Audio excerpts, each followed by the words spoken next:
to our time of mindfulness together, our weekly get together for quietness and contemplation and just thinking about spirituality, spiritual and emotional well-being, while maybe leaving our church community behind. So come join. Glad you're with me today to enjoy this mindfulness moment together. And we always start by just honoring ourselves for being together this morning. And so let me know. And we do that by sharing our place. Where are you from? Where are you joining from today? Now let me turn on my music to get us started and knowing this is a sacred moment together.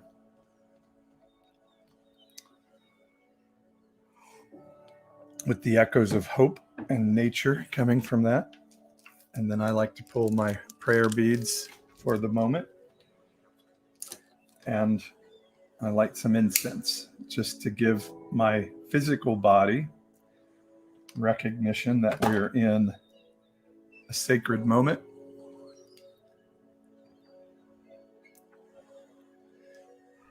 And so my encouragement for you is for the next 30 minutes, just get comfortable in your chair.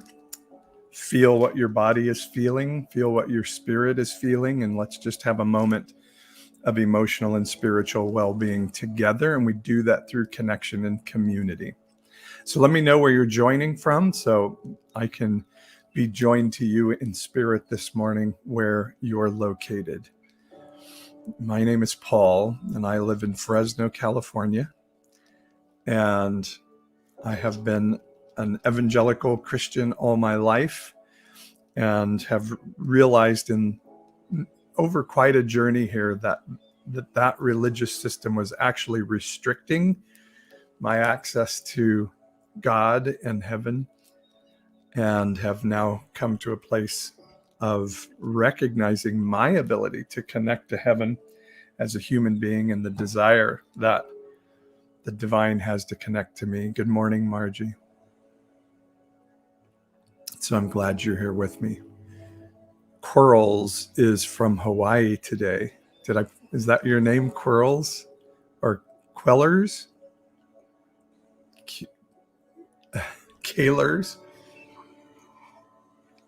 So let me know where you're joining from today. If you're a coffee drinker, have some coffee. But just feel yourself sitting in your chair and let your chair support you. To know just by the very symbol, Kellers. Oh, that's good, Kellers. Just by the symbol of your chair supporting you, know that you're supported today, that we are paracletes for one another. We are Holy Spirits that come alongside one another and carry our burdens together. And the chair, and feeling our body sit in the chair, our feet supported by sitting on the floor, that we don't have to carry all the weight of life ourselves. Good morning, L Boogie 808 on TikTok. Let me know where you guys are joining from. And I just let my body and my spirit feel this moment, that this is going to be a sacred moment for a short time this morning to center myself on who I am and where I'm going. So I go into my day recognizing the truth of my identity and who I am. And I hope that we can do that for you. Oh, we have two folks from Hawaii today. You guys are up early. Like, I'm not sure what the time difference is right now. Is it 2 hours or 3 hours from Cat? Must be 2 hours. There's no way you could be up at 3:30. So we must be in that season where Hawaii is 2 hours behind California. Even so, you guys are up very, very early. And I'm honored that you would be here with me today. Yeah, 2 hours difference right now. Well, thank you for being with me.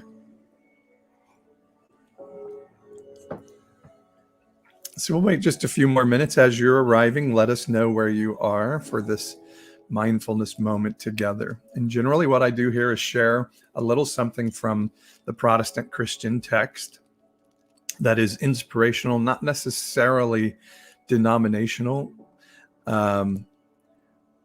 And we just look at it for wisdom and encouragement. And thank you guys who are giving the likes there, who are sharing this live stream out. All of that helps the algorithms of these social media platforms know that something good is happening here that people like. And we call this a mindfulness moment. So get comfortable in your seat. And today we're going to talk about the idea that Jesus used mindfulness to do his ministry on earth. The story we read about Jesus in the Bible tells of a man who had to be firm in understanding his identity because there were many people who wanted to tear at that identity, who called him a sinner because he hung with sinners and tax collectors and wine bibbers. And so Jesus had to be very aware of his purpose and his identity and remind himself of that again. And so we see at least 4 different times, I should have counted, I don't know the exact number, but at least 4 different times in the Gospels of the story of Jesus, we see Jesus getting away from people and praying. I guess I could add the Garden of Gethsemane in there, so make it 5, where Jesus would get away from the crowds and the people and would recenter himself. My Buddhist friends say Jesus was one of the best practitioners of Buddhism they have ever seen, and one of the most self-actualized human beings ever, to fully understand who he was and to be able to stand up under the scrutiny of his peers, who at times hated him very much for speaking against their status quo. And so I say the same to you. You may say, well, I'm not Jesus. I'm not doing what Jesus did. But just by being you and standing in who you are, you do push against the status quo of a culture that would say, no, you need to be what we want you to be. Thank you for the follow, ES92 America Proud to.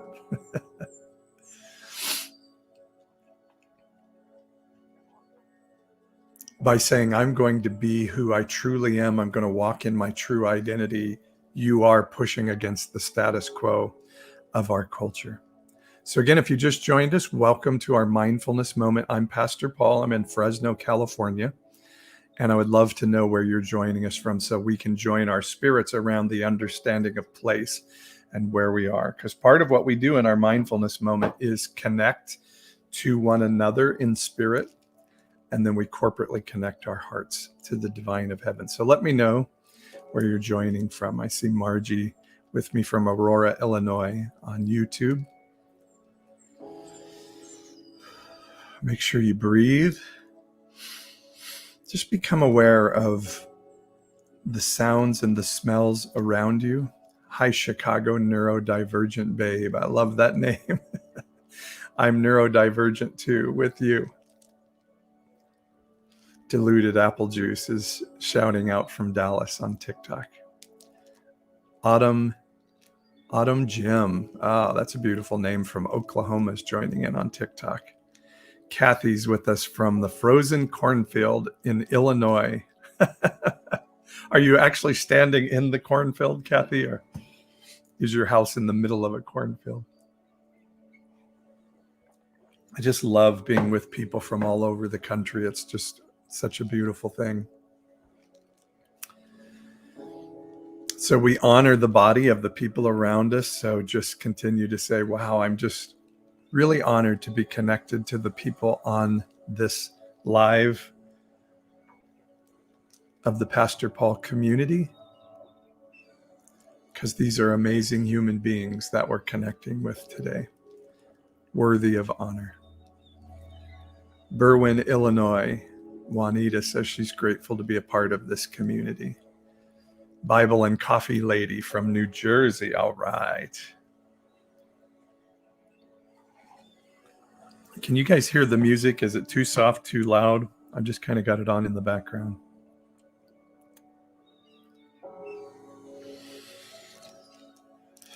So I'm going to read a couple of passages from the Protestant Christian Bible. That doesn't mean you have to be a Christian to be a part of what we're doing. Lola says, sound good. Thank you. So, yeah, I'm so excited you guys are with me from Hawaii. All right. So it says in Mark chapter 1, rising very early in the morning while it was still dark, Jesus departed and went out to a desolate place, and there he prayed. And Simon and those who were with him searched for him, and they found him and said, "Everyone is looking for you." And Jesus said to them, "Let us go to the next towns, that I may preach there also, for that is why I came out." Rosie says the music is nice. Good morning, my friend Rosie. So we see here that in all that Jesus was doing, and what some would say was that very important work, Jesus went away, got away from the crowds, and they were like, "What are you doing? Everybody's looking for you. Your chance to be famous and important is at hand. Your chance to do the important work is at hand." And Jesus is showing in his actions here, like, but none of that matters if I don't take care of myself first and know my true identity and know who I am and walk in that. And particularly as I'm going to have to face the pushback of the religious power establishment of the day.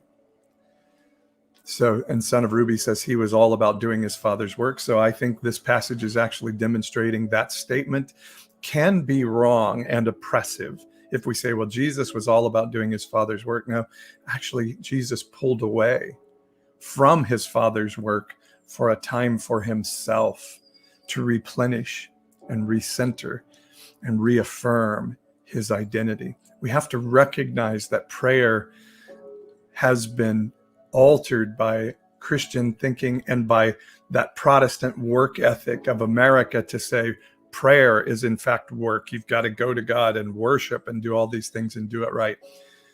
But Jesus, I believe, is demonstrating here that he took time to get away from the work to say, I need to recenter and know who I am. And thank you, Cyberpoet, for sharing the live on TikTok. So this is such an important moment for you and I to just stop and say, I need to be in here and know what's going on in here and connect to other human beings in a moment like this and say, wow, I feel love and I feel loved in this moment with these people and this community. Let me read another passage. This is from the book of Hebrews in the Protestant Bible, chapter 5. And it says, in the days of his flesh, the days when Jesus lived on earth, he offered up prayers and supplications with loud cries and tears to him who was able to save him from death. And he was heard because of his reverence or his piety. And although he was a son, he learned obedience through what he suffered, and being made perfect or growing in maturity, he became the source of eternal salvation for all who obey him. And let me take that sentence out of American Christian tradition and put it in another way to say it. It says, and his teaching became the source of eternal sozo, of eternal reconciliation with heaven for all who follow those teachings. See, a Christian would take this and say, Christ was this perfect sacrifice who then you have to become a Christian through the process of saying a sinner's prayer, that obedience, and then adhere to its laws to be able to have salvation, which salvation means to go to heaven. But actually what this sentence is saying, and growing in Jesus' own maturity, he taught us that if we follow his model, we will grow into that same maturity of reconciliation between ourselves and the divine, so we can walk on earth as Jesus did. And Jesus said that he came so we could follow his model and that we would do greater things than Jesus himself did. That's the inspiration today. We stop for moments of solitude and recentering and re-understanding ourselves so that we can walk in the model of the life that Jesus modeled. Hi, Jamie on TikTok.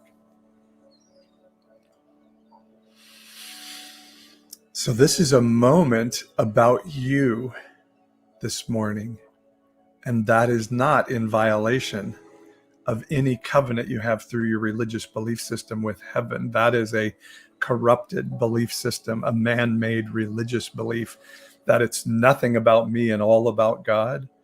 The whole of the Bible is about the divine goodness of heaven, desiring partnership with humanity, and that partnership coming out of humanity, understanding its value and connection to the divine. That we are, in fact, it says in the writings of Paul, right now seated in heavenly realms with Jesus, with access to the wisdom of heaven and the goodness to be able to bring heaven to earth, that Jesus prayed that it would be on earth as it is in heaven. And when we do that, we advance the kingdom of heaven on earth. So the corruption of Christianity is our goal is to get to heaven one day. The teachings of Jesus is that we bring heaven to earth now, that the goodness of the divine come through us and pour out to all around us. And to do that, I have to be filled with that goodness so I can pour that goodness out to others. And then I need to come back to a replenishment of that goodness for myself so that I have resource to give to others. Jesus commanded us to love God, love our neighbor as ourselves. And so if I'm not loving myself, if I'm not taking care of myself, the love I give to others is going to be tainted and a dry well. And we see this through I see this through my interactions with Christians on my social media, that we are dry wells trying to pour out something to others, but all we're giving is this ugly dust because we're not taking the time to be loving and self-empathetic and self-replenishing. So with those words, I invite you to come together with everybody you see commenting on the screen on TikTok and YouTube and Facebook, and understanding that we are all connected in spirit, in our humanity together. Taking deep breaths, a replenishing breath together. Geez, I can't talk today and I can't breathe.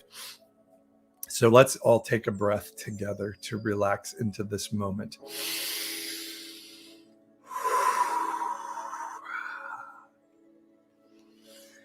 And just feel how cleansing it is to breathe in all this goodness and breathe out. Hi, Brian on YouTube. Good to see you this morning. Now, what we do together in this mindfulness moment is you can close your eyes if you need to get alone for this moment and start to imagine our spirit being bigger than this finite container of the body, letting our spirit come free, and then letting our spirit go to where it wants to go today. And quite often where that's going to be is a place in our spirit, in our imagination, in our humanity, where it is a safe space that we've been able to connect to the divine in the past. And it could be a real place that we've been. It could be an imaginary place that we see in our hearts. And let's just sit there and experience and invite the divine presence of heaven to sit with us, so that we can be connected with the divine even as we're connected with each other here in this life. So let your spirit go to that place.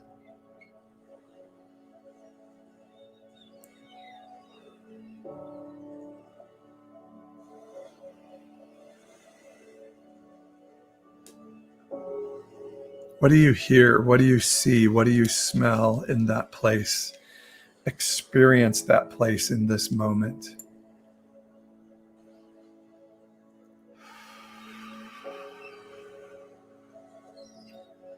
I hope you're allowing yourself to experience that together. There's just such energy here and hope and love in being connected together.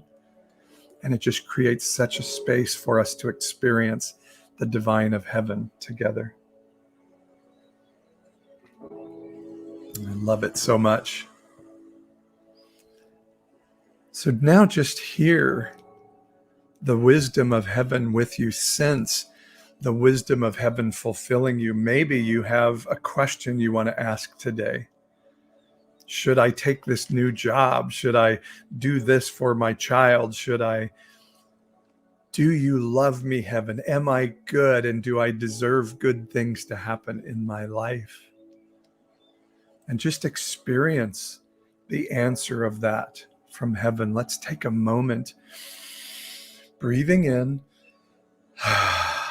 letting that cleansing breath out. And now just a moment of silence to hear from the divine in this moment.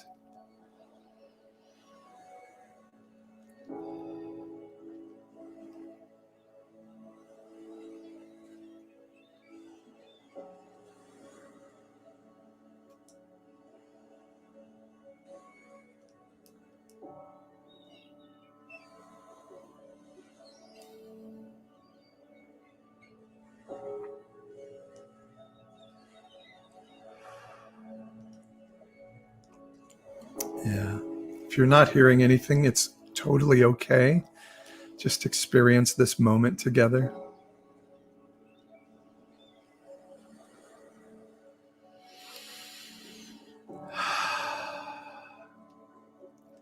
So just feel the love of the divine wrapped around you and allow yourself to love yourself in this moment. Even the things that would make you say, I don't love that I did that. Just give yourself gratefulness, even that you can feel that moment of, I wish I hadn't done that. Those feelings are powerful and a wonderful part of you as well. Not the condemner in you, but the one who says, this is going to be my way of trying to help. I'm grateful for you. I'm grateful for you. Do you understand what I'm saying there? There are even parts of us that say negative things, and we can say to those parts of ourselves, I know this is your way of trying to help. It kind of hurts my spirit a little bit, but I'm grateful that you want to help me survive and thrive. And I affirm you. And I love you because you're a part of me. And we're going to learn together not to condemn ourselves anymore, because we know that's a defense mechanism that we're going to grow into being made perfect as Jesus was made perfect through crying out in his piety. Okay, as you're still in your safe space now, let gratefulness come into that space. Tell that divine presence with you that you're so grateful that you got to be together with that spirit today. Just show gratefulness.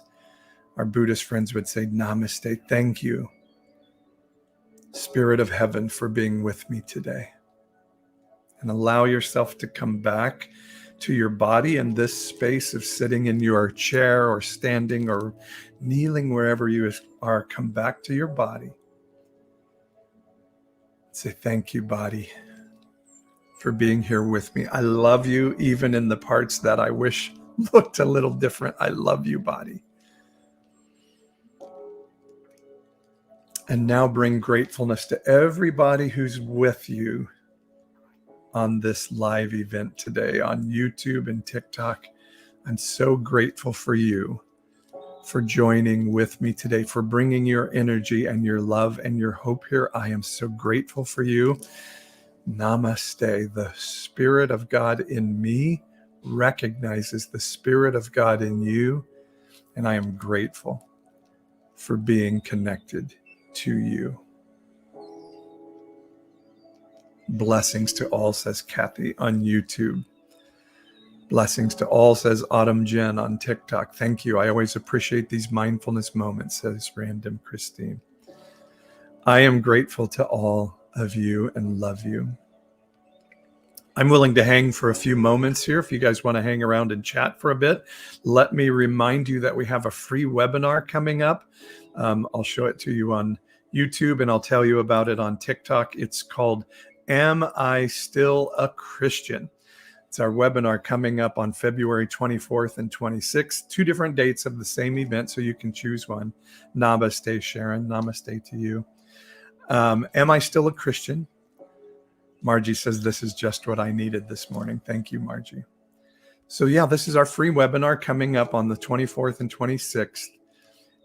And we're going to talk about this question of, am I still a Christian? As I'm rethinking my beliefs, do I still deserve to call myself a follower of Jesus? And maybe even more so than some who claim to be Christian today.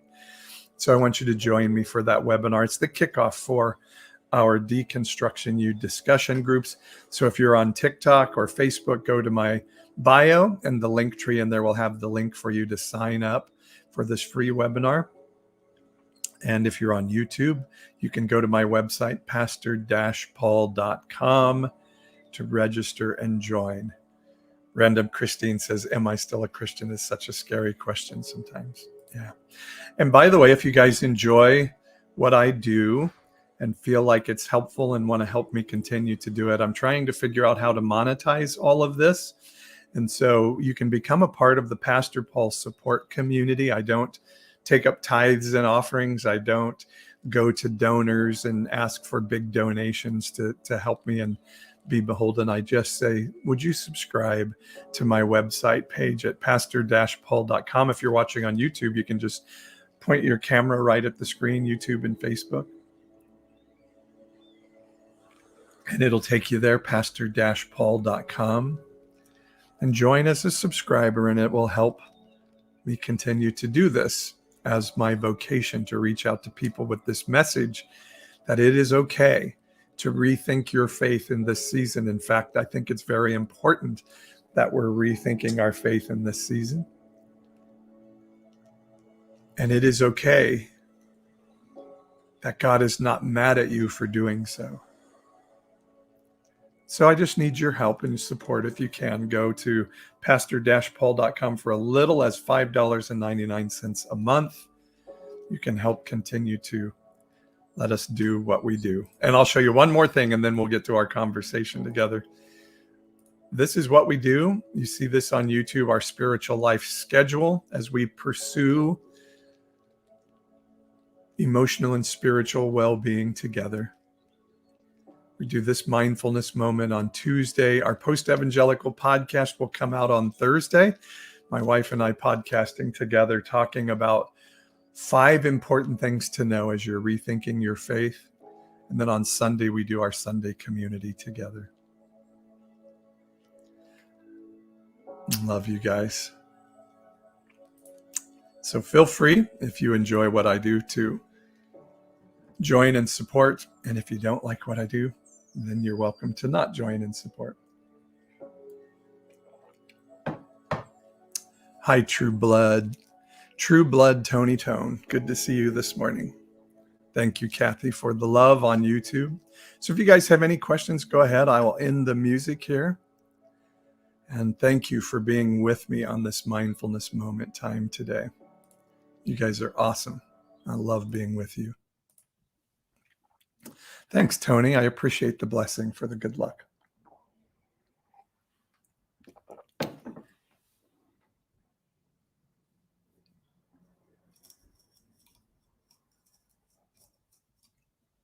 All right.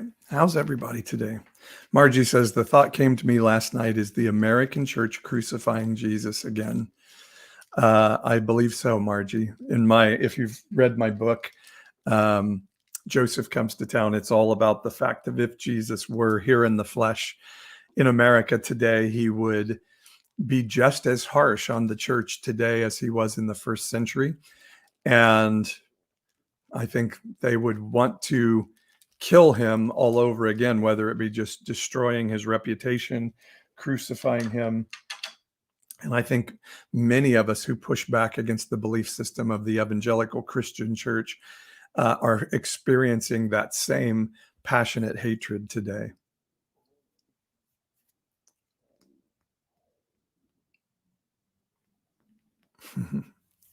Thanks, Jamie, for your comment. I mean, I get why people like Tone, True Blood Tony Tone respond the way they do because many have abused and been grifters. We have many out there who are abusing people with sort of this crazy message of give me money and you'll be blessed by God financially. So I totally agree. They're grifters. And so I totally understand where he's coming from.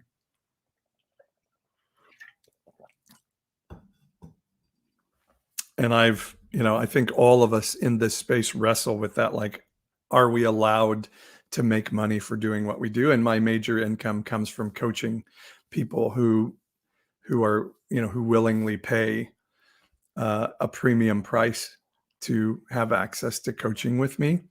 And we do this in the religious space. There are people that do it in the organizational space, um, in the spiritual space, in the wellness space. So it's not just in religious circles where that occurs. That happens in all parts of our culture, that there are coaches that people want to access so that not just reading a self-help book where we read the book and then put it back on the shelf and nothing changes in our life. I believe we need coaching to help us start to make that stuff an intentional part of our life. And I always say it this way, like Tom Brady is the greatest quarterback ever, and he doesn't become the greatest quarterback ever without having a lot of coaches around him, without a lot of people looking from the outside in and saying, oh, Tom, we need to tweak this. We need to adjust this. You've picked up this bad habit.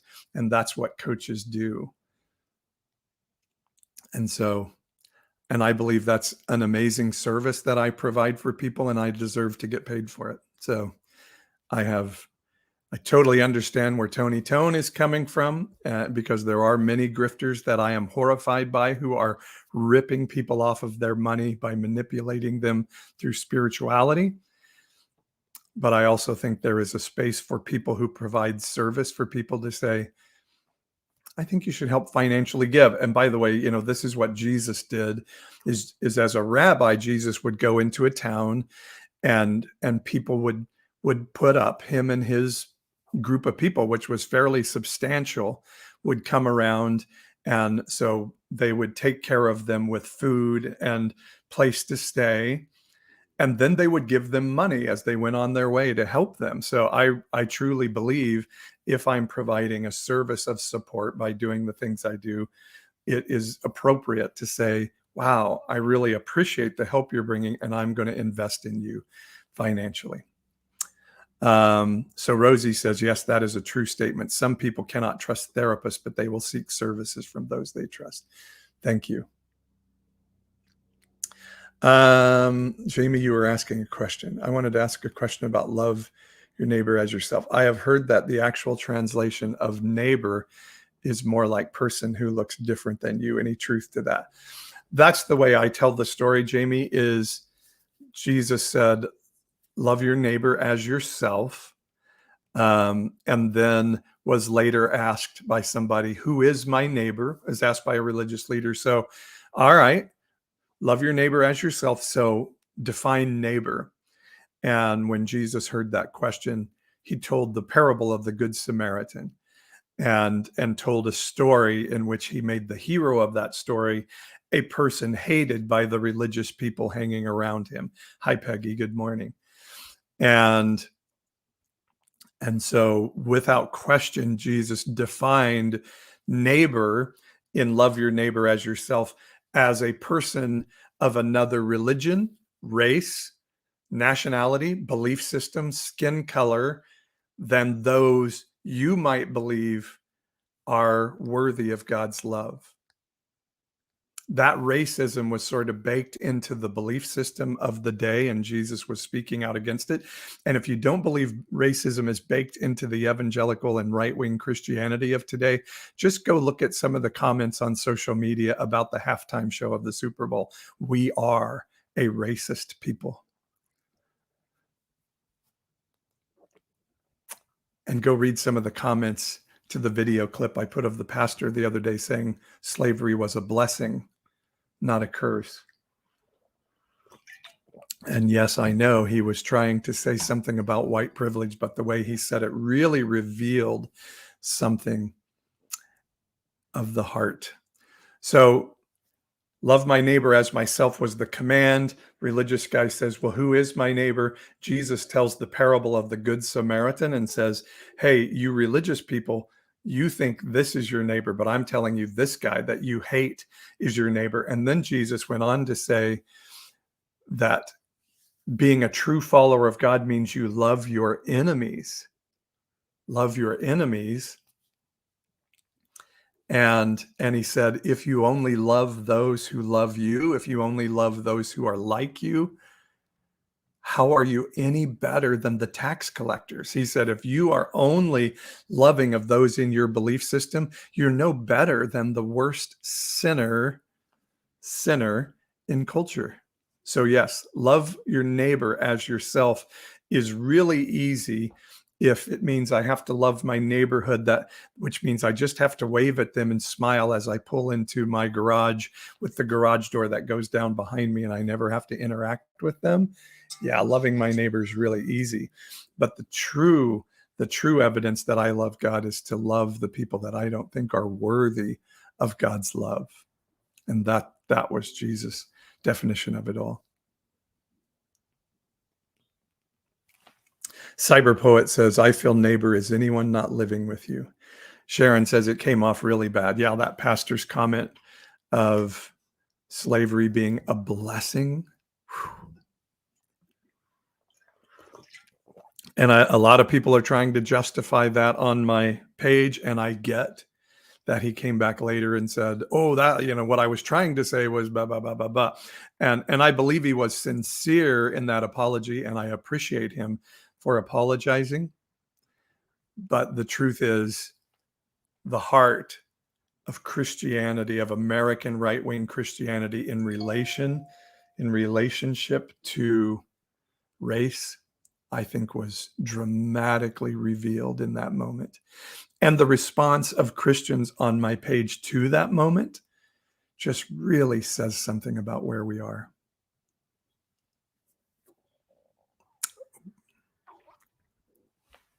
Sorry, it seems my Wi-Fi is having a little bit of trouble. I'm sorry about that.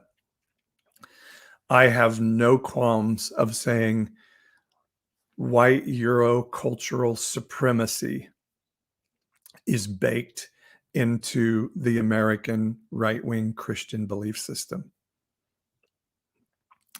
And out of it, we have weaponized words like CRT and BLM to manipulate Christian people into being the opposite of Christ, unwilling to humble our hearts to hear the pain of others that would be injured by our belief system. Kathy calls it a colonizer's mentality. Margie on YouTube says, out of the heart, the mouth speaks. Yeah, I truly believe in that moment, something, dang it, I don't know what's going on with my Wi-Fi. Hang on one second here.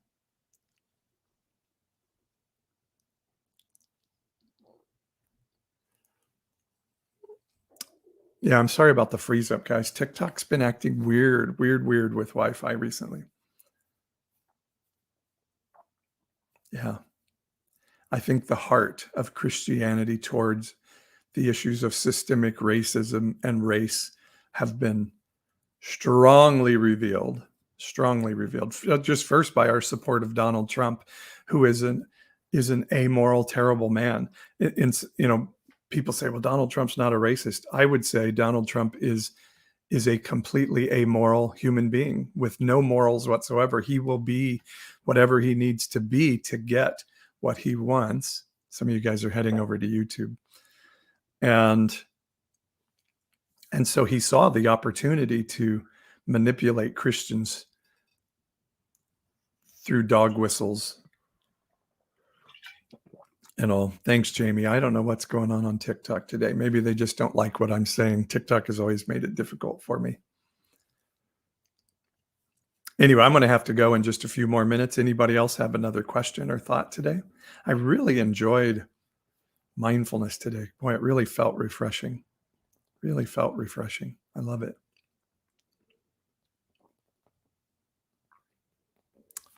Thank you, guys. And for those of you on TikTok or YouTube, just remember we have an Am I Still a Christian webinar coming up February 24th and 26th. I want you to join. Go to Pastor-Paul to find out information. Brian says, I wonder if Charlie Kirk's bizarre claim that the halftime was sexual anarchy was both a dog whistle and a racist trope. There's no question. I mean, I have seen Christian people that I know talking about how racist it was to have all those people of color on the halftime show. I mean, we are a racist group of people, flat out. And celebrating what they were doing was celebrating the Los Angeles, the West Coast, and being the white guy I am, I probably won't have this information even correct, but the West Coast music scene, the hip hop scene, and I thought it was amazing. Amazing. And if you've ever seen the movie Straight Outta Compton, if you haven't, I strongly recommend you see it, to see the brilliance of the music group NWA, and Dr. Dre was a part of that group, and just see the brilliance of these young men to connect to the heart of their community and speak out a message of what was happening. I guess I'll go ahead and end TikTok because it just seems like TikTok is not working. So see you guys on TikTok. I'm sorry for the issues. But it was something that I never understood until I saw that movie, to understand how brilliant these guys are. And we kind of look at Snoop Dogg at times, and I think see a character, almost an anime character, and we miss that he's a brilliant human being that captured something of the hearts of the people of his community, and he was able to share it out and say, I'm speaking for you. And the community said, and it's amazing how you're doing it. Annette says, I highly recommend watching the video put out by Hacking the Headlines about the halftime show. Ooh, I don't know what Hacking the Headlines is, but we'll go find it out.